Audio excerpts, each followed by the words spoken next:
We were taught that the past is gone, not stored somewhere beyond reach, not locked behind a door too heavy to open. Gone. Erased. The way a wave erases a name drawn in wet sand. You grew up with that assumption so deep inside you that you never once thought to question it. Yesterday cannot be touched. Last year cannot be entered. The face of someone you lost is not somewhere else in the universe. It is simply nowhere anymore. That is what we were told.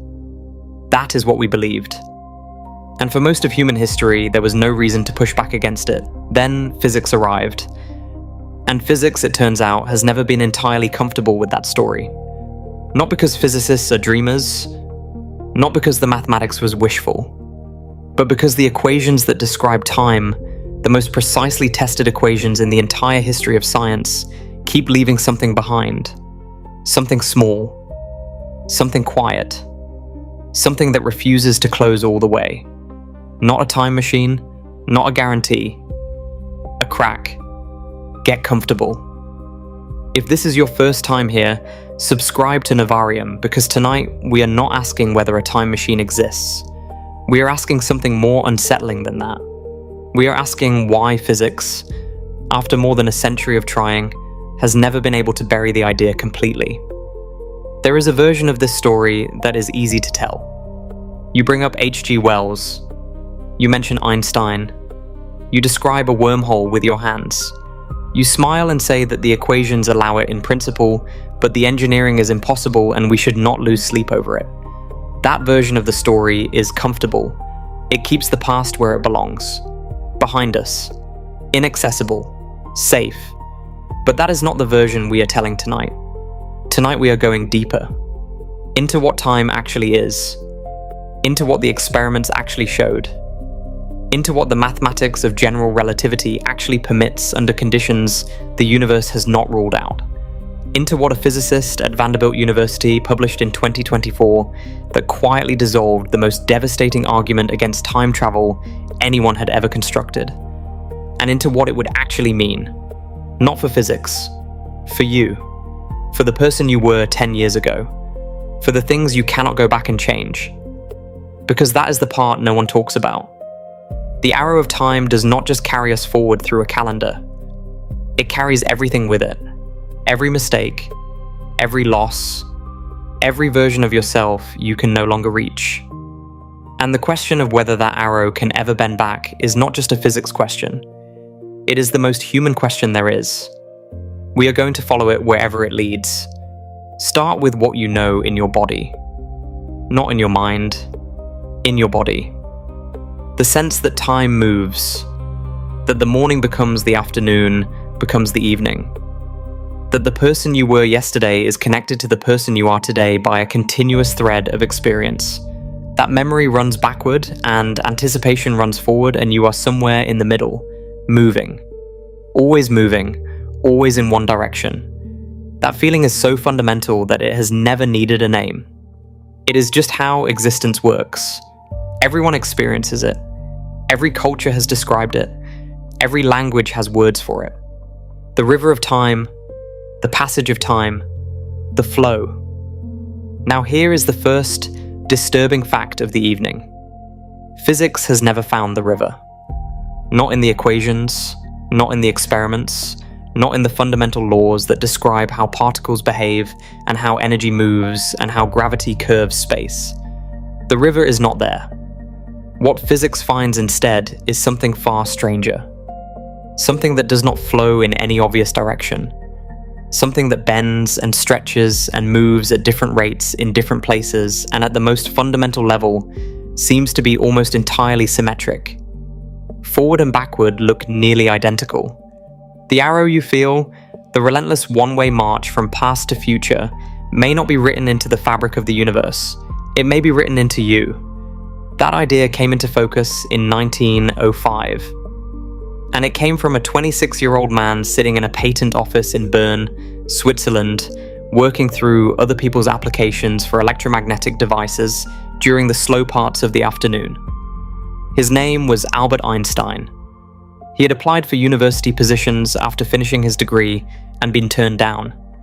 He had taken the patent office job because it was steady and it left him time to think.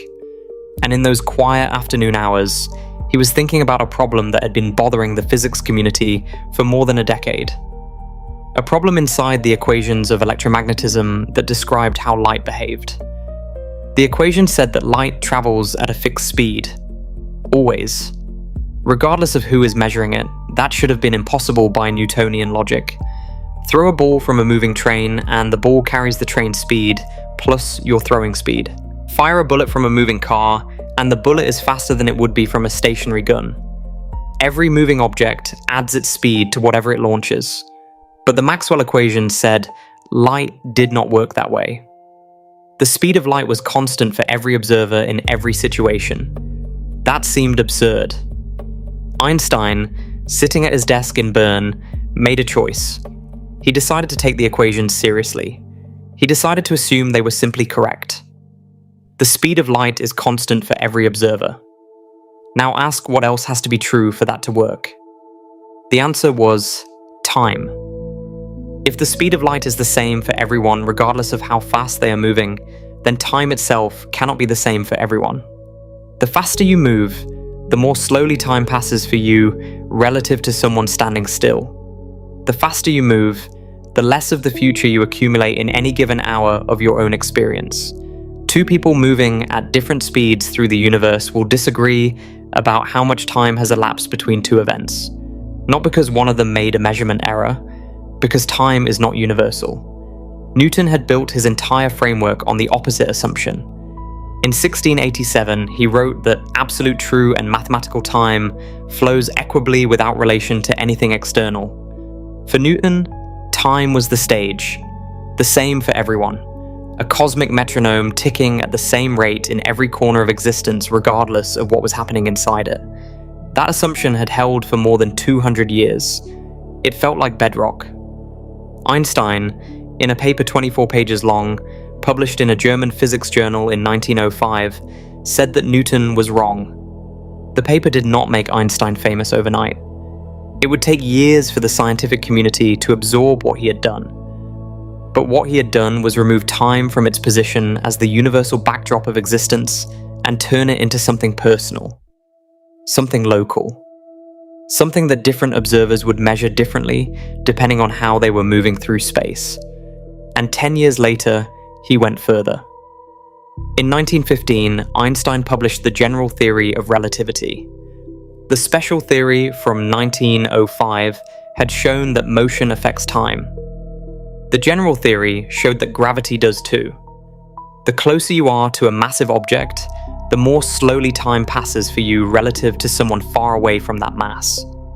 Gravity does not just curve space, it curves time. Every clock in the universe is ticking at a rate determined by its position in a gravitational field and by its velocity through space. There is no universal master clock. There never was. In 1919, an English astronomer named Arthur Eddington led an expedition to photograph stars during a total solar eclipse. Einstein's equations predicted that the sun's gravity would bend light from background stars by a specific, calculable angle. The shift was there. The shift matched the prediction. The Times of London ran the headline on the 7th of November, 1919. Revolution in science. Overnight, Einstein became the most famous scientist in the world, but behind the celebrity, there was a conclusion the headlines did not fully capture. If time flows at different rates in different places for different observers, then the boundary between past, present, and future is not as clear as we had assumed. They are not three separate things in sequence. They are three regions of a single four-dimensional structure. And in that structure, the past is not gone. It is simply located at a different set of coordinates. Einstein drew this conclusion himself. Near the end of his life, in 1955, a few weeks before he died, he wrote a letter to the family of his closest friend, Michel Besso. Besso had died at 87. Einstein and Besso had been friends and correspondents for the whole of Einstein's adult life. Now Besso was gone. And Einstein wrote to his family these words: "Michel has departed from this strange world a little before me. That signifies nothing. For us convinced physicists, the distinction between past, present, and future is only a stubbornly persistent illusion. He was not reaching for comfort. He was not being poetic. He was stating what his equations had been showing him for 50 years. The man who understood time better than anyone in human history did not believe at the end of his life that the past was gone. A stubbornly persistent illusion. We will come back to that phrase, but before we go deeper into what Einstein's framework means for the structure of time, we need to prove something. Not in the abstract. With numbers. With actual clocks that flew around the world on commercial airlines and came back disagreeing with the clocks that stayed on the ground. Because the central claim of relativity is not a thought experiment. It is a measured, verified, engineered fact. And once you see how real it is, the implications start to feel different. In 1971, two physicists named Joseph Haffel and Richard Keating bought commercial airline tickets. They took 4 cesium-beam atomic clocks, the most accurate timekeeping devices then available, and flew 2 eastward around the world and 2 westward. A matching pair stayed on the ground at the United States Naval Observatory in Washington. They had calculated the predictions in advance. When they compared the clocks after the flights, the eastward clocks had lost 59 nanoseconds relative to the ground. The westward clocks had gained 273. Both results matched Einstein's predictions within experimental uncertainty. The clocks on the planes had literally ticked at different rates from the clocks on the ground. Time had passed differently for objects moving through the same world. That experiment is more than 50 years old. Since then, the evidence has only become more precise. Consider GPS. The satellites that make your phone's navigation work orbit at roughly 20,000 kilometers altitude, moving at roughly 14,000 kilometers per hour. The velocity causes their onboard clocks to tick slightly slower than clocks on Earth. The higher altitude causes them to tick slightly faster. The two effects do not cancel. The net result is that GPS satellite clocks gain about 38 microseconds every single day. If engineers did not correct for this discrepancy every day, the position error in your phone would grow by roughly 10 kilometers every 24 hours. Within a week, your navigation app would route you to a different neighborhood. Every time you use GPS to find a coffee shop, you are relying on Einstein's equations to correct for the fact that time is moving at a different rate for the satellites than it is for you. The relativistic correction is embedded in the firmware. It runs continuously. The effect works on people too. In 2015, NASA astronaut Scott Kelly launched to the International Space Station for a 340-day mission. His identical twin brother, Mark Kelly, also an astronaut, remained on Earth for nearly the entire year. Scott orbited the planet at approximately 28,000 kilometers per hour. Mark went about his life on the ground. When Scott came home, the brothers compared notes. The result was exactly what Einstein had predicted. Scott had aged slightly less than Mark. The difference was about 8.5 milliseconds. Imperceptible. Undetectable by any human sense. Real. Scott Kelly had left Earth, traveled at high speed in orbit for nearly a year, and returned physically younger than he would have been if he had stayed home. Not metaphorically younger. Not feeling younger. The atoms in his body had experienced less elapsed time than the atoms in his brother's body. His heart had beaten fewer times, his cells had divided fewer times, he had literally lived through less of the universe than his twin. Mark Kelly joked about it. Whereas I used to be 6 minutes older, he said, now I am 6 minutes and 8.5 milliseconds older. There is a Russian cosmonaut named Sergei Krikalev who has spent more than 800 days in orbit across his career. The total accumulated time dilation is roughly 20 milliseconds. He is 20 milliseconds younger than he would have been if he had never left the ground. That number is engraved in the atoms of his body. He will go to his grave a fraction of a second behind everyone else born on the same day. Now push the thought experiment further. Build a spacecraft capable of traveling at 99% of the speed of light. A 5-year journey from the traveler's perspective would correspond to roughly 35 years passing on Earth. The traveler boards at 30. The traveler experiences 5 years of life.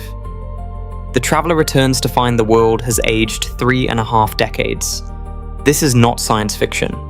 This is the direct, experimentally verified consequence of Einstein's equations.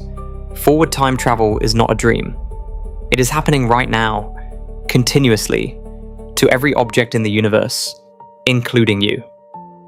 So, forward time travel is settled science. The interesting question is what comes next. If time can be stretched forward, can it ever bend back? For most of the 20th century, physicists said no. The equations seemed to point in one direction. The arrow of time was a law, not a tendency. Going backward was for novelists, not laboratories. But then a telephone rang. It was 1985. The astronomer Carl Sagan was writing a novel. You may know Sagan as the host of the television series Cosmos, one of the most watched science programs in history, a man who could make the scale of the universe feel both vast and intimate. The novel he was working on was called Contact. It was about a scientist named Eleanor Arroway, who receives a transmission from an alien civilization near the star Vega, and travels there to make first contact. There was a problem. Vega is 26 light-years from Earth. At the speed of any spacecraft humanity had ever built, a round trip would take something close to 1,000,000 years. Sagan needed his character to make the journey and return within a single human lifetime, and he wanted real physicists to read the book and not wince. So he called his friend Kip Thorne. Kip Thorne was a theoretical physicist at the California Institute of Technology. He would later win the Nobel Prize in 2017 for his role in the detection of gravitational waves using the LIGO Observatory. In 1985, he was one of the foremost experts on general relativity in the world. Sagan asked him a simple question. Is there any physically plausible way to cross 26 light-years of space without violating the speed of light and without taking 1,000,000 years? Thorne thought about it for a few weeks. The answer he came back with was wormholes. The concept was not new. Einstein and his colleague Nathan Rosen had described a theoretical tunnel connecting two distant points in space back in 1935, in what came to be called an Einstein-Rosen bridge. The problem was that every wormhole anyone had ever calculated collapsed instantly. The moment anything tried to enter the throat, the tunnel would pinch off faster than light could travel through it, destroying whatever was inside. Wormholes were mathematical curiosities, not passages. Thorne, working with two of his graduate students, Michael Morris and Ulvi Yurtsever, asked a different question. What would it take to hold a wormhole open? They published the answer in the American Journal of Physics in 1988. The ingredient was something they called exotic matter. Not the ordinary matter that makes up everything around you, which has positive energy density and in a wormhole's throat creates pressure that collapses it. Exotic matter would have negative energy density. It would exert a repulsive gravitational effect. Line the throat of a wormhole with exotic matter, and the repulsion would counteract the natural collapse and the throat would remain stable. Something could travel through. The paper caused a stir in the physics community. Not because anyone thought we could go out and manufacture exotic matter in useful quantities tomorrow. We cannot. Whether exotic matter exists in the forms and quantities the calculations require is still an open question. But what Thorne's paper demonstrated was something more important than an engineering blueprint. It showed that the equations of general relativity, Einstein's own equations, permit traversable wormholes. The mathematics allows the structure. Physics does not forbid it. And then while Thorne and his students were working through the details, something unexpected emerged from the calculation. A wormhole is not just a shortcut through space. Under certain conditions, it is a shortcut through time. Here is how it works. Imagine a wormhole with two mouths connected by a throat. Both mouths begin in the same gravitational field, at rest relative to each other, synchronized in time. Now take one mouth of the wormhole and accelerate it. Fly it through space at near the speed of light. We already know what happens to clocks in that situation. The moving mouth ages more slowly. Bring it back after what feels to it like 6 hours. From the perspective of the mouth that stayed home, 10 years have passed. The The two mouths are now sitting next to each other in space, but internally they are out of sync. One is, in a meaningful sense, in the past of the other. The home mouth has experienced 10 years. The traveling mouth has experienced 6 hours. The throat still connects them. If you walk through the throat from the home mouth, you exit through the traveling mouth at a point in time 6 hours after the traveling mouth's clock started. But from the home frame, that exit point is 10 years in the past. You have walked, in a single short stroll, 10 years backward in time. Thorne described this in his book using the example of his wife, Carolee. She takes one mouth of the wormhole aboard a spacecraft. She accelerates. She flies for 6 hours by her own clock. She returns. Kip, sitting at the home mouth, reaches through the throat and shakes her hand. And if he steps through entirely, he exits in the past, 10 years before he entered. The wormhole has become a time machine, not by design, as a consequence of the physics already inside Einstein's framework. Thorne published these ideas and was careful to note the enormous caveats. The exotic matter requirement is an open question. We do not know if traversable wormholes can be physically realized given any level of technology. The engineering demands are so far beyond anything we can currently imagine that calling them vast would be an understatement. And even beyond the engineering, there was a deeper concern, one Thorne himself articulated.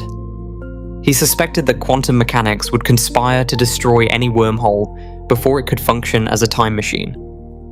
His reasoning was this: the instant the two mouths fall out of temporal sync, the instant it becomes theoretically possible to use the wormhole to travel backward in time, something happens near the throat.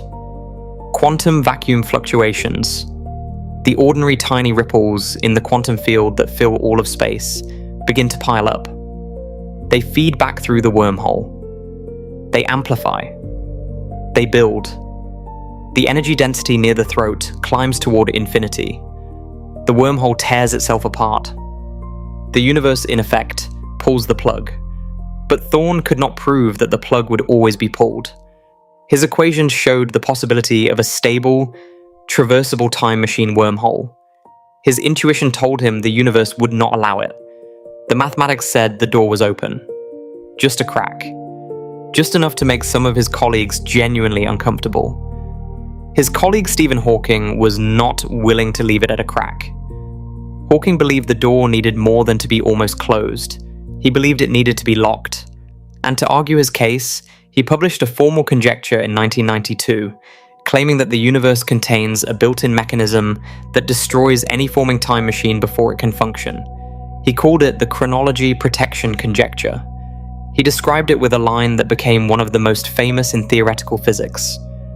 "It seems there is a chronology protection agency," he wrote, "which prevents the appearance of closed time-like curves and so makes the universe safe for historians." A closed time-like curve is the technical term for a path through space-time that starts at a particular point and eventually returns to that same point. A loop. A trajectory through four-dimensional space-time that connects a moment to an earlier version of itself. Einstein's equations permit closed time-like curves under certain extreme conditions. The mathematician Kurt Gödel showed in 1949 that in a rotating universe, closed time-like curves could exist everywhere. He presented this as a gift for Einstein's 70th birthday. A mathematical proof, derived from Einstein's own equations, that in principle, the past was accessible. Hawking's chronology protection conjecture was an argument that nature would never allow this to actually happen. Anytime the conditions for a closed time-like curve began to form, the quantum vacuum fluctuations near the emerging time loop would amplify catastrophically and destroy the structure before it could complete. Time protects itself. And to demonstrate his confidence in this conjecture, Hawking did something that no one in the history of science had ever done to test a physics hypothesis. He threw a party. On the 28th of June, 2009, Stephen Hawking hosted a champagne reception at Gonville and Caius College at the University of Cambridge. The room was elegant. There were balloons. There was a pyramid of champagne flutes. Across one wall, a banner read, "Welcome, time travelers." The guest list was empty. Hawking sat in his wheelchair near the side of the room and waited. He waited for hours. Nobody came. The champagne went untouched. The food grew cold. The balloons drifted around an empty room. This was not a social failure. This was an experiment. Hawking had sent out the invitations after the party was over, including the precise date, precise time, and exact GPS coordinates of the venue. His logic was simple. If backward time travel is ever achieved at any point in the future, then someone from the future should be able to read the invitation, build a time machine, travel back to that afternoon in 2009, and attend the party. Nobody came. "I have experimental evidence," Hawking said afterward, "that time travel is not possible. The objections are obvious. Perhaps the invitation will not survive long enough to be found. Perhaps future time travelers operate under strict rules against interfering with the past. Perhaps the machine, if it is ever built, can only travel back to the moment it was first activated, meaning no destination exists before that date." Hawking's own estate acknowledged the possibility at his 2018 memorial service, accepting attendance registrations with birth dates as late as 2038, on the explicit grounds that they could not exclude the possibility of time travel. But the party was never really about proving impossibility. It was about demonstrating Hawking's personal conviction, which he had formalized 17 years earlier, that the universe has a built-in immune system against time loops, and the party's empty room made for a powerful image. Here is the problem with the conjecture. Hawking could not prove it. He could show in many specific configurations that the quantum back reaction would indeed destroy a forming time machine. He could not show that this was always the case for every possible configuration. The chronology protection conjecture remains, to this day, exactly what its name says. A conjecture, not a theorem, not a law. A very informed, very carefully argued guess from one of the greatest physicists of the 20th century that the universe would not permit closed time-like curves to function. And that gap, that small unresolved space between what Hawking believed and what he could mathematically prove, is where some of the most interesting physics of the last 30 years has been lived. But before we get to what lives in that gap, we need to talk about the paradoxes. Because even if you set aside the chronology protection conjecture, even if you assume a wormhole could stay open and the quantum fluctuations could somehow be managed, you still run headlong into something that looks fatal. The grandfather paradox. You build the machine. You travel back in time. For whatever reason, you prevent your grandfather from meeting your grandmother. Your parent is never born. You are never born. But if you were never born, you could not have built the machine. So your grandfather did meet your grandmother. So you were born. So you did go back. The loop runs forever with no resolution. In physics, self-contradictory states are not allowed. A physical system cannot be in two mutually exclusive configurations simultaneously. If time travel leads to logical contradiction, then either time travel is impossible or our understanding of contradiction is incomplete. The Bootstrap Paradox is equally unsettling in a different way. Imagine traveling back and placing a complete manuscript in the hands of a composer who publishes it as his own work. You learned that music by listening to recordings. You brought it back to him. He got it from you. But who composed it? The music has no origin. Information came from nowhere. It always existed. It was never created. In physics, this is not just a riddle. It is a direct challenge to causality, the principle that every effect has a prior cause. And there is the information paradox, closely related to some of the deepest problems in black hole physics. Quantum mechanics insists that information is never destroyed. Every quantum state, every particle configuration, every pattern in the universe must, in principle, be recoverable if you had sufficient resolution and access.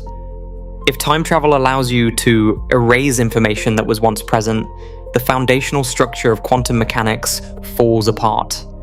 These are not brain teasers. They are existential threats to the consistency of physics itself. And for decades, they seem to represent the final nail. Even if wormholes could exist, even if Hawking's chronology protection conjecture turned out to be wrong. The paradoxes would prevent anything coherent from happening inside a time loop. The past would not survive being entered. Then, in December of 2024, a physicist at Vanderbilt University in Nashville named Lorenzo Gavesino published a paper that landed quietly and then kept reverberating through the theoretical physics community for months afterward. The paper appeared in the journal Classical and Quantum Gravity. Its title was technical. Its implications were not. Gavesino had done something physicists had been attempting for decades. He had taken the grandfather paradox, the most famous logical contradiction in all of time travel physics, and shown that it cannot form, not because someone prevents it, not because new laws appear, but because the existing laws of quantum mechanics and thermodynamics, applied carefully to the geometry of a closed time-like curve, make a paradox structurally impossible. Here is the argument. Consider a spaceship traveling along a closed time-like curve, a path through space-time that loops back on itself and returns the traveler to their starting point in time. Gavesino asked what happens to the thermodynamics of the systems inside the spaceship as it traverses the loop. We know that entropy increases. Heat flows from hot to cold. Eggs break and do not unbreak. Coffee cools and does not spontaneously reheat. This one-way increase in entropy is what gives time its direction. It is the reason we can distinguish a film played forward from a film played backward. It is the reason we age. It is the reason, in a very real sense, that we experience time at all. On a closed time-like curve, entropy faces a problem. As the spaceship moves along the loop, entropy must increase. The second law of thermodynamics demands it. But when the spaceship completes the loop and returns to its starting point, the geometry demands that the ship be in the same state it started in. Both conditions must be satisfied simultaneously. Gavesino showed that quantum mechanics resolves this tension automatically. On a closed time-like curve, the energy levels into the spaceship undergo what he called spontaneous discretization.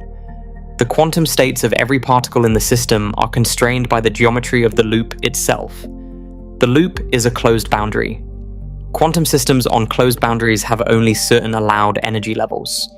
The constraint forces the entire system to return to its exact initial state by the time the loop completes. Not approximately. Exactly. He modeled this with an unstable particle, a radioactive atom traveling on the loop. At first, the particle decays as it normally would. Its components scatter. Entropy rises. Everything proceeds as expected. But as the system approaches the end of the loop, something happens that is difficult to describe without the mathematics. The decay reverses. The scattered components reassemble. The particle reconstitutes itself. The entropy that had been climbing begins to fall. And by the time the loop is complete, the particle is back in its original state as if nothing had happened. This is not a violation of quantum mechanics. Gavesino showed that this reassembly is driven by a known quantum phenomenon called Poincare recurrence. The Poincare recurrence theorem states that any closed, finite quantum system will eventually return to a state arbitrarily close to its initial configuration given sufficient time. Normally, the recurrence time for anything macroscopic is almost unimaginably long. On a closed time-like curve, the geometry of the loop effectively forces this recurrence to happen within exactly one circuit. Then, Gavesino applied the same logic to memory. Memory, in his framework, is a physical pattern in matter. When you experience an event, it leaves a trace in the physical structure of your neurons, or in any recording medium. That trace is information. It has a physical substrate. And on a closed time-like curve, any information accumulated during the loop must be erased before the loop is complete. The Poincare recurrence that resets the particle states also resets the neurons. The traces are wiped. The configuration returns to its starting point. You step onto the loop. You traverse it. Perhaps you attempt something paradoxical. Perhaps you reach your grandfather. Perhaps you do something that should prevent your own birth. The geometry of the loop intervenes, not through any external force, through the natural thermodynamic and quantum mechanical evolution of the system. By the time you arrive back at the beginning, You have no memory of any of it. The history you tried to alter is unchanged in every measurable sense, and the grandfather paradox evaporates. Not because anyone stopped you, because whatever you did, the universe's own quantum thermodynamics will undo the act and erase the memory of it before the loop completes. The cost of going back, in Gavesino's framework, is the memory of going back. His work builds on a principle proposed decades earlier by the Russian physicist Igor Novikov. Novikov argued that if time travel is possible, only self-consistent histories are allowed. The laws of physics ensure that every event on a time loop fits together without contradiction. He illustrated this with a billiard ball entering a time machine and traveling back to collide with its earlier self. There is always a self-consistent trajectory. The ball grazes itself in exactly the way needed to cause the same loop to repeat. Infinite but consistent. No paradox, Gavesino gave this principle a rigorous thermodynamic and quantum mechanical foundation. It is not a philosophical postulate. It is a mathematical consequence of the laws we already have. If closed time-like curves exist, paradoxes do not. There is an important caveat Gavesino himself emphasized. His work does not prove that closed time-like curves exist. Hawking's chronology protection conjecture might still be correct. The universe might prevent time loops from forming in the first place. Gavesino simply showed that if they can form, the physics inside them is self-consistent. The paradox is not the obstacle it appeared to be. And then there is one detail in Gavesino's framework that I find stranger than any other single element of this entire conversation.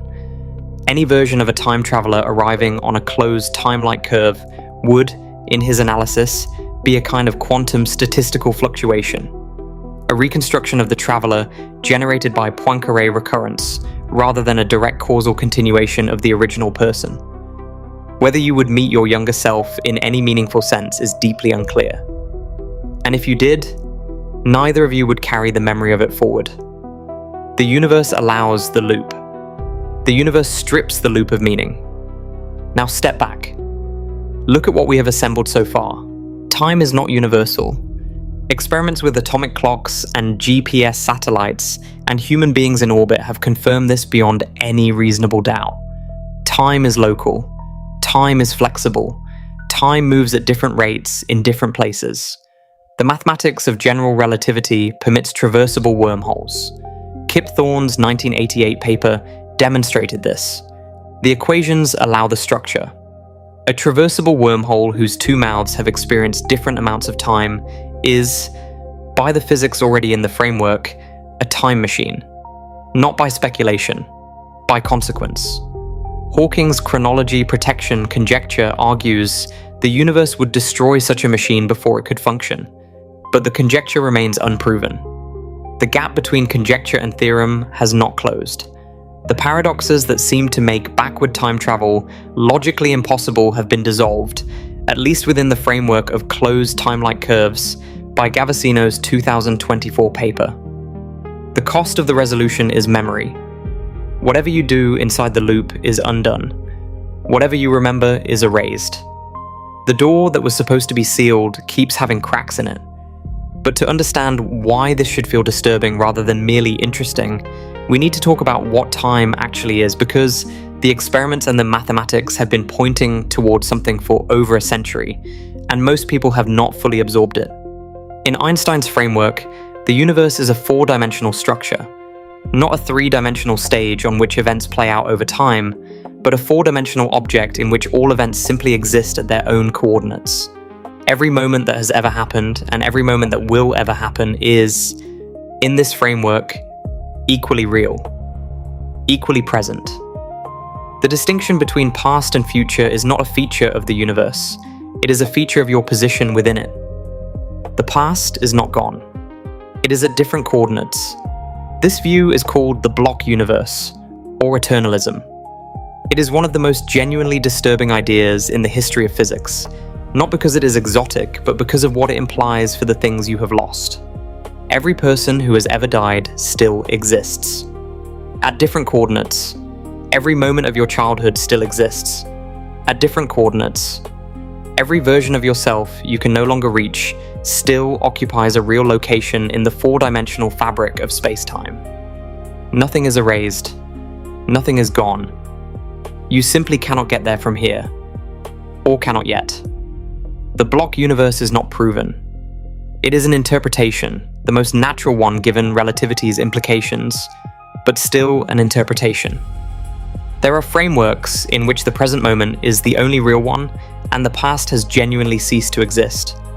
They are harder to reconcile with relativity, but physicists have argued for them. And then there are even more radical possibilities. Some physicists now argue that time does not exist at all as a fundamental feature of the universe. The Wheeler-DeWitt equation, one of the central equations of quantum gravity, does not contain a time variable. The universe it describes is, in a technical sense, static. Time must emerge from something deeper. In the early 1980s, physicists Don Page and William Wouters proposed that time emerges from quantum entanglement. When particles become entangled, the correlations between them change as the quantum state evolves. That change, that internal evolution of correlations, is what we experience as time, not imposed from outside the universe, generated from within it. If time is emergent rather than fundamental, you cannot simply reverse a flow that may not fundamentally be flowing. But it might mean that the conditions giving rise to the experience of time could, under extreme enough circumstances, be altered. That what it means to experience before and after is more flexible than we assume. This is deeply speculative. We do not have a theory of everything. But we do know that our everyday intuition about time is wrong. Einstein proved that more than a century ago. And here is something worth sitting with. The arrow of time, the one-way march from past to future that feels as natural as breathing, may not be a law of nature. It may be a statistical tendency. At the level of fundamental physics, most equations are time-symmetric. They work equally well in both directions. A film of two particles interacting looks physically identical whether played forward or backward. The arrow of time does not appear in the fundamental equations. It appears when you zoom out to large numbers of particles, when the statistics of entropy dominate, when the overwhelming probability is that disorder increases. But overwhelming probability and absolute law are different things. The second law of thermodynamics says entropy increases. It does not say entropy must always increase for every particle in every system under every conceivable set of boundary conditions. It says entropy overwhelmingly tends to increase in large systems over long times. That tendency is so powerful that it shapes everything we experience. It gives time its direction. It makes the past feel fixed and the future feel open. It is why we remember yesterday, but not tomorrow. But it is not, at the deepest level, a commandment. In 2025, a team of physicists at the University of Vienna, led by Philip Walter, built an experiment that demonstrated this directly, at the scale of a single particle. The experiment involved a single photon, a particle of light, sent through a crystal that altered its quantum state. The photon's polarization, the orientation of its oscillation, changed as it passed through the crystal. The information encoded in the photon was modified. Then the team routed the photon through a device called a quantum switch, using a protocol developed by the theorist Miguel Navascues. The quantum switch placed the photon in a superposition of different evolutionary paths through the apparatus, then used quantum interference between those paths to cancel out the forward evolution. When the photon was measured at the end of the sequence, its polarization had returned to its original configuration. They had, in effect, pressed rewind on a particle of light, without knowing what the crystal had done to it, without measuring the intermediate state, without applying any reverse operation calculated from knowledge of the forward operation. The quantum architecture of the experiment had automatically undone whatever had happened, using only the structure of quantum mechanics itself. The result was reproducible. The rewind accuracy exceeded 95% across many different types of quantum processes. The paper was published in the journal Optica. Let me be precise about what this means and what it does not mean. No one was sent backward in time. No macroscopic object was affected. The experiment operates at the scale of individual photons, but the implication for fundamental physics is significant. The arrow of time was reversed for one particle for one brief interval. The quantum laws that govern the behavior of matter and energy do not forbid this. They accommodate it. Navasquez described the technique as a remote control for time. In a theater, he said the film runs from beginning to end regardless of what the audience wants. At home, we have a remote control. We can rewind to a previous scene or skip ahead. That remote control, he said, is quantum physics. He also addressed the obvious question. Could you rewind something larger? Could you rewind a person? If you could isolate a person from all external influences, he said, the physics would in principle allow it. But with our current protocols, the probability of success for reversing even 1 second of a human body's existence would be vanishingly small. The human body contains an astronomical number of interacting particles, each of which would need to have its quantum state reversed simultaneously and coherently. Scientists estimate that it would take something on the order of millions of years of computation to achieve this. In principle, permitted. In practice, absurd. But the principle holds. The arrow of time at the quantum level is not a wall. It is a strong statistical current, strong enough to make reversal effectively impossible at human scales with any technology we can currently envision. Not so strong that the physics forbids it. In 2023, a team led by David Arvidsson Shukur at the University of Cambridge published a paper in Physical Review Letters showing something equally striking. Using quantum entanglement, they demonstrated you can simulate having access to information before it exists. Imagine needing to send a birthday gift on day 1, but receiving the wish list only on day 2. Classically impossible. Quantum entanglement makes it solvable. The correlations created by entanglement function as if information had been sent backward in time. Not actually sent backward, but the advantage is real, measurable, and reproducible. Now we need to talk about something that ancient civilizations understood long before any of these equations existed. Because humans have been telling this story for thousands of years. And the structure of the stories they told sounds, in certain details, disturbingly like the physics we have just been describing. Roughly 2,300 years ago, an unknown poet composed a passage buried inside the great Hindu epic known as the Mahabharata. The passage describes a king named Kakudmi, who travels with his daughter to the realm of the god Brahma to seek advice about finding her a husband. They arrive while Brahma is listening to a musical performance. They wait politely through what seems like a brief interval. When the music ends, Kakudmi presents his list of suitors. Brahma laughs.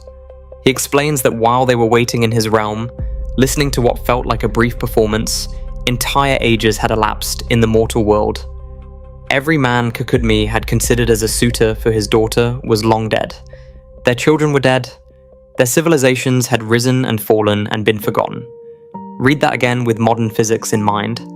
A person travels from the surface of the world to a higher realm. In that higher realm, time passes at a measurably different rate. When he returns, vast stretches of time have elapsed on the surface while only a brief interval has passed for the traveler. That is gravitational time dilation. That is Einstein's general theory of relativity. That is the same phenomenon that causes GPS satellite clocks to run fast, and that brought Scott Kelly home from orbit younger than his twin brother. It is described in the Mahabharata roughly 2,300 years before Einstein was born. The parallel is not vague. It is specific and structural. The story does not just say that time is mysterious. It describes a mechanism. A traveler moves between regions where time flows at different rates. He experiences a short interval. He returns. The world has aged enormously. The mathematics of this is exactly the mathematics of relativistic time dilation. In Japan, roughly 1,300 years later, a story was recorded that became one of the most beloved folk tales in the culture. A fisherman named Urashima Taro rescues a turtle from cruel children. In gratitude, the turtle invites him to a palace beneath the sea. He spends what feels like 3 days there, feasting and wandering through its wonders. When he returns to the surface, 300 years have passed. His village is gone, his family is dead. Everyone he ever knew has been dust for centuries. 3 days inside the different realm, 3 centuries outside it. The structure is identical to the Mahabharata story. A traveler enters a region where time flows differently. He experiences a short interval. He returns to find the world has aged enormously without him. The same story appears in the Islamic tradition, in the Quran, in a chapter called Surat al-Kahf. A group of believers fleeing persecution hide in a cave and fall into a divinely induced sleep. When they wake, they believe they have slept a day at most. They send someone into town. 300 years have passed. The Irish tradition tells it through the warrior poet Oisin, who travels to a magical realm and lives what feels like 3 years. He returns to find centuries have elapsed. And there is a detail in his story that no other tradition matches. Neve warns him before he leaves, "Do not touch the ground. If you do, the years you avoided will find you all at once." He slips from his horse. His feet touch Irish soil. 3 centuries crash into his body in a single breath. That detail sounds, in the language of modern physics, like a description of what Gavesino's mathematics predicts. The entropy suspended inside the loop reasserts itself the moment the boundary is crossed. Across Hindu, Japanese, Islamic, and Celtic traditions separated by thousands of kilometers and thousands of years, the same structure repeats. Traveler leaves. Time flows differently where they go. Traveler returns to find the world has aged without them. Different cultures, different centuries, the same physics. These cultures did not have general relativity. They did not have the second law of thermodynamics. They did not have atomic clocks or GPS satellites. But they had the structure. The structure has been waiting in human storytelling for as long as humans have been storytellers. Whether this is coincidence or something deeper is a question I cannot answer. What I can say is that the human imagination has been orbiting the physics of time dilation for millennia, describing it from the outside through myth and narrative long before anyone had the mathematics to describe it from the inside. In 1895, a biology teacher from Bromley, Kent, named Herbert George Wells, published a short novel that transformed time travel from myth into machinery. He was 29 years old. He had trained under Thomas Huxley, the famous defender of Darwin. He had been turned down for academic positions and had taken work as a tutor and journalist. The novel was called The Time Machine. Before Wells, fictional time displacement was always passive. Characters fell asleep and woke in the future, or were carried by supernatural agents. The traveler was always a passenger. Wells made the traveler a driver. His protagonist, known only as the time traveler, builds a device of brass and crystal and quartz, with a saddle to sit on and a lever to pull. He climbs aboard, pulls the lever, and moves through time as deliberately and mechanically as a train moves through space. The phrase time machine entered the English language with this book. It had not existed before 1895. What is remarkable is the theoretical framework Wells used. In the opening pages, the time traveler argues to his dinner guests that time is simply the 4th dimension, co-equal with length, width, and height. We can move freely through the 3 spatial dimensions, but are constrained to move in one direction through the 4th. The machine removes that constraint. This idea was being discussed in mathematics in the 1890s. The mathematician Hermann Minkowski would formalize it in 1907, demonstrating that Einstein's special relativity was best understood as describing a 4-dimensional space-time continuum. But Wells arrived at the narrative form of the idea a decade before Minkowski and 10 years before Einstein published Special Relativity. Both men were working in the same intellectual atmosphere. The idea that time was a navigable dimension was in the air. Wells breathed it in and turned it into story. Einstein breathed it in and turned it into physics. The novel itself is not just an adventure. The time traveler hurtles forward to the year 800, 2701, and finds a world that has bifurcated.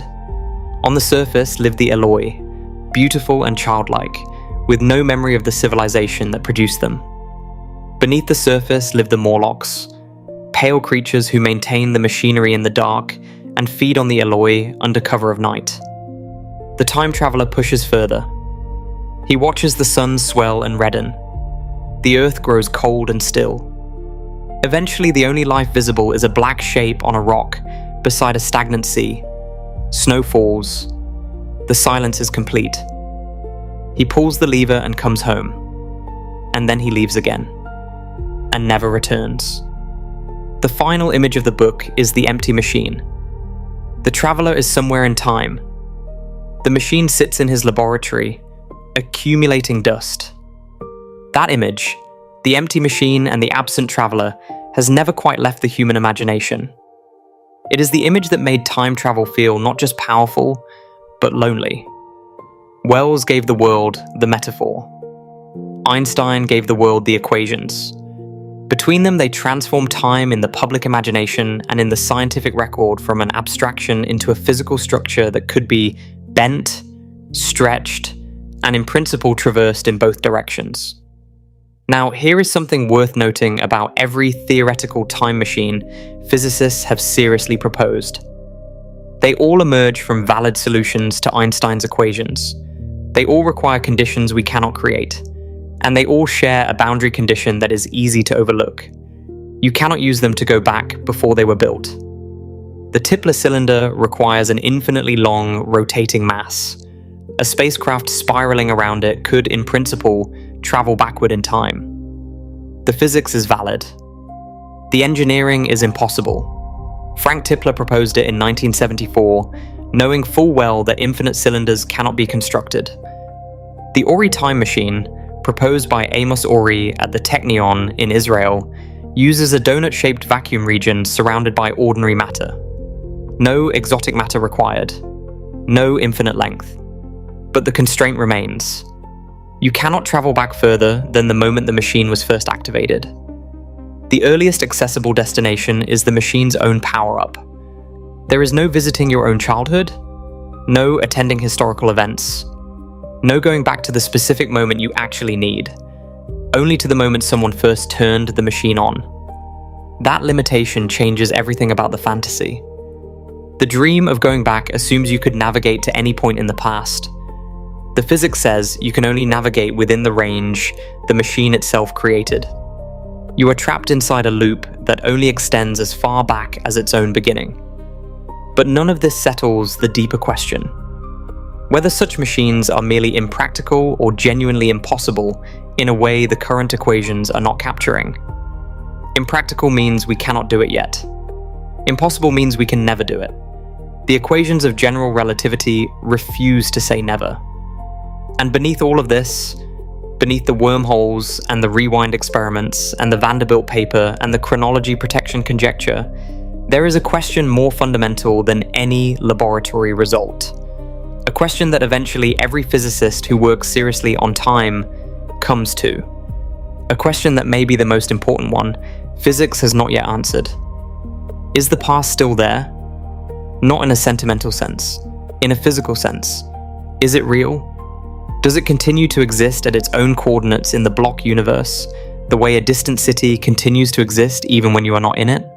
Or is the past genuinely gone, not inaccessible but absent, dissolved, no longer part of the fabric of what is real? Einstein believed the block universe. His letter to the Besso family was not a consolation. It was a statement of his understanding of the structure of reality. The distinction between past, present, and future is only a stubbornly persistent illusion. Not an unfortunate feature of existence, a misunderstanding of what existence actually is. If Einstein was right, the past is present right now, just at different coordinates. The person you were 10 years ago is as real as the person you are tonight. Every face you can no longer see, every version of every story that has already concluded, sits quietly at its coordinates, real, unchanged, inaccessible from here. That is either the most comforting idea in physics or the most unbearable one. Now ask the question that has been waiting under everything we have discussed. Not, can we go back?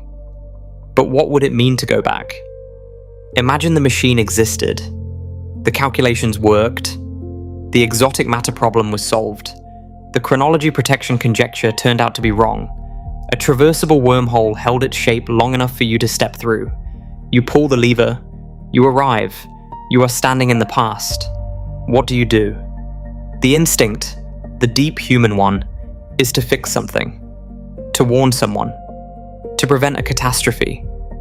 To reach across the distance that time has put between you and the thing you wish you could change.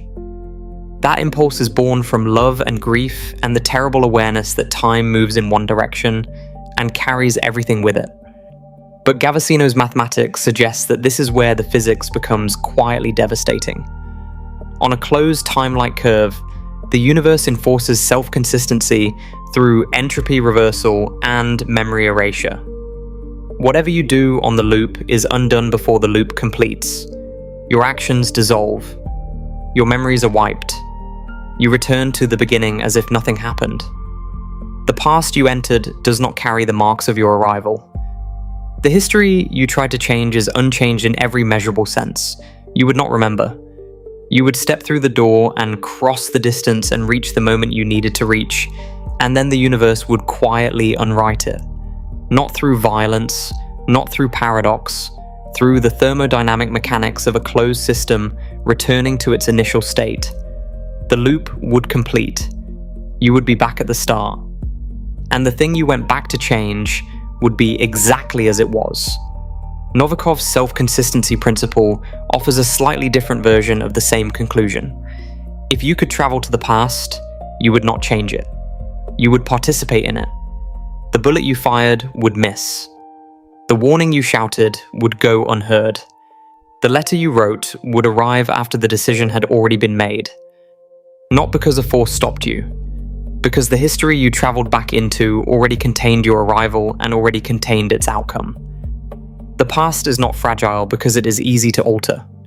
The past is terrifying because it may be impossible to alter even when you are standing inside it. The many worlds interpretation offers a third possibility. If time travel sent you to the past, it might not send you to your past. It might branch reality. A parallel thread in which the tragedy you wanted to prevent does not occur. But your original thread would remain intact. You would not have undone the suffering. You would have duplicated it. This is not redemption. It is multiplication. And then there is the loneliness. Every ancient story we have looked at tonight ends the same way. The traveler goes away. The traveler experiences time differently. The traveler comes home to find the world has moved on. The stories were not really about physics. They were about loss. The terror of being out of sync with everyone you love. Scott Kelly came home 8.5 milliseconds younger than his twin. That difference is undetectable. But push it. Build the spacecraft that travels at 99% of the speed of light. A journey to a nearby star and back takes 5 years from inside the ship. From Earth, 40 years pass. You board at 30. You return at 35. Your children have grown up without you. Your parents are dead. The city feels like a reconstruction of the one you left. You are 5 years older. The world is 40 years older. And the gulf between those two numbers is everything. The psychological cost of time dilation at any meaningful scale would not be the paradoxes. The paradoxes may be solvable. The cost would be the grief. Of arriving in a present that has already moved on. Of being alive but temporarily displaced in every way that matters. That is what time travel would actually feel like. Not like winning. Like arriving at a party that ended before you got there. And yet, there is something in all of this that is not only loss. If the block universe is correct, every moment you have ever lived is still there. Not in memory. In the actual fabric of space-time. Every conversation you have loved is still happening at its coordinates. Every person who has died is still alive at the time of their living. Nothing has been erased. The universe is not a process that destroys the past. It is a structure that contains all of it. You cannot reach it from here. But the distinction between cannot reach and does not exist is not a small one. This is the thing that keeps physicists who work on the foundations of time awake at unusual hours. Not the engineering problems, the conceptual ones. If the block universe is correct, and the past genuinely still exists at its coordinates, and if the equations of general relativity genuinely permit closed time-like curves, and if Gavesino's framework shows that paradoxes are not the obstacle we thought they were, and if Hawking's chronology protection conjecture has still not been proven, just believed, then the situation is this. The past may be real. The physics may not forbid access, and the universe may nonetheless make sure that access, even if achieved, cannot be used to change anything. The loop enforces consistency. The memory is erased. You arrive. You participate. You return. The history stands. The past is not a locked room with no handle on this side. The past may be a room you can enter, but cannot rearrange. Now consider what that means. Not for physics, for the thing that drove you to think about time travel in the first place, the loss that made the concept feel urgent, the moment you would go back to if you could, the thing you would change. Gavesino's framework says you could go, but whatever you tried to change, the universe would undo it. Novikov's principle says the past already contains your arrival. Whatever you do there is already woven into what happened. The many worlds interpretation says you might create a branch where the bad thing did not happen, but your own branch remains untouched. Every proposed resolution to the paradox of backward time travel arrives at the same place. The past is accessible in principle. The past is uncorrectable in practice. That is not the fantasy. The fantasy is that going back means getting a second chance, that the lever is redemption, that physics could give back what time has taken. But the physics we have actually traced tonight suggests something different. Going back, if it were ever possible, would not be freedom. It would be the most unsettling form of imprisonment. You would be in the past. You would be unable to change it. And by the time the loop completed, you would not even remember you had tried. The arrow of time is not a punishment. That is worth saying plainly. The relentless forward motion, the accumulation of entropy that makes eggs break and stars cool and bodies age, is also the thing that makes any of it matter. Moments matter because they end. Love is urgent because it is temporary. Memory is precious because it is the only access we have to time that has already passed. If every moment lasted forever, no moment would have weight. The arrow is what gives existence its texture. There is a fact in neuroscience worth ending with. The brain processes sensory information with a delay of roughly 80 milliseconds. What you experience as now is already the very recent past by the time it reaches your awareness. You are never truly in the present. You are always slightly behind it, always catching up. And memory is its own form of time travel. Not reliable, not precise. Every time you remember something, you change it slightly. Remembering is an act of reconstruction, not retrieval. Your past is a living document, rewritten every time you access it. The block universe, if Einstein was right, contains all of it. Every draft, every version of every story you have ever lived, every moment that felt like it mattered and turned out to matter, and every moment that felt like it mattered and turned out to be the wrong thing. All of it exists at its coordinates. All of it is real. You are here, at these coordinates, in this moment, which by the time you finish the sentence will already be a different set of coordinates, infinitesimally behind you in the four-dimensional block. The basement laboratory in Toronto where a number appeared on a screen that should not have existed. The patent office in Bern where a 26-year-old wrote that time is not universal. The elegant room in Cambridge where a physicist sat in his wheelchair and waited for guests who never came. The equations at Vanderbilt that showed the grandfather paradox was never the wall we thought it was. The laboratory in Vienna where one photon was rewound to its original state and the arrow of time pointed briefly backward, while everyone else in the building continued their afternoon unaware.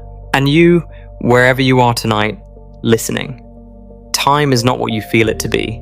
It is local, flexible, personal, and negotiable.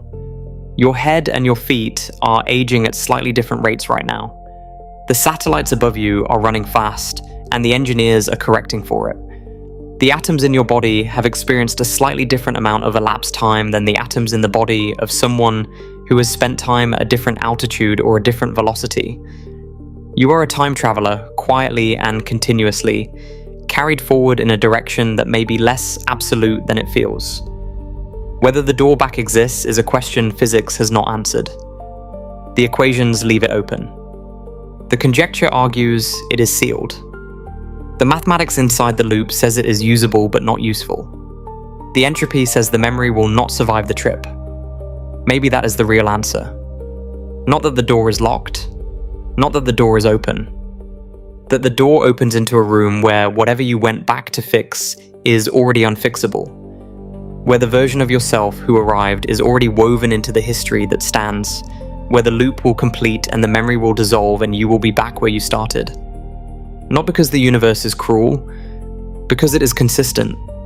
The past may not be gone. It may simply be impossible to save.